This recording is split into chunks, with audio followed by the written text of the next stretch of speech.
Assalomu alaykum. Bugun sizlar bilan Kling sun'iy intellekt dasturida xuddi shunday video yasashni o'rganib olamiz. Buning uchun bizlarga kerak bo'lgan narsa ikkidan rasm kerak. Birinchi rasm gündüz kuni uzoqroqdan tushirilgan bo'lishi kerak. O'zingizni liboy bir obyektingizni.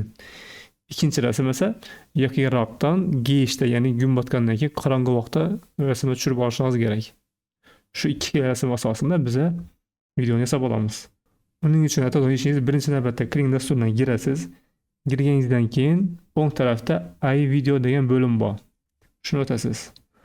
Bu joyda bizlarga 3 xil bo'lim chiqadi. O'rtadagi Frames bo'limini tanlaysiz. Xo'p, bizlarga ovoz kerakmaydi. Boshda ovozni ilib qo'yamiz. Keyin shu yerdan plyusni bosib rasmni ko'rsatamiz. Birinchi bo'lib ekranning chap tarafida gündüz kuni rasmni tashlaysiz. O'ng tarafdan esa kechki rasmni tashlaysiz. Xo'p, yana rasmlarni tashlab oldik. Chap tarafiga gündüz kuni va o'ng tarafiga kechki rasm. E'tibor berasiz, bir rasm uzoqdan, ikkinchi rasm yaqindan olinishi kerak. Shunda oldinga harakatlangan video paydo bo'ladi. Xo'p, bu joyga promptni tashlab olamiz. Sizlar bu promptni meni Telegram kanalimdan topishingiz mumkin bo'ladi.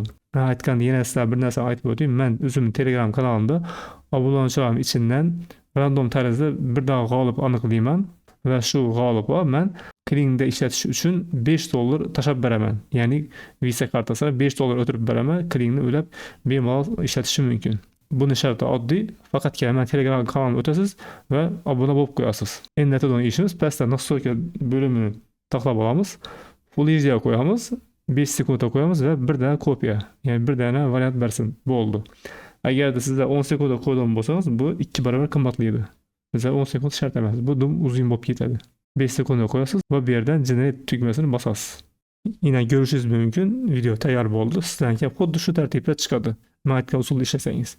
O'zingizning video ishlashingiz bu o'zingizning ixtiyoringizga bog'liq endi. Men sizlarga instrumentni ishlatishni ko'rsatib berdim.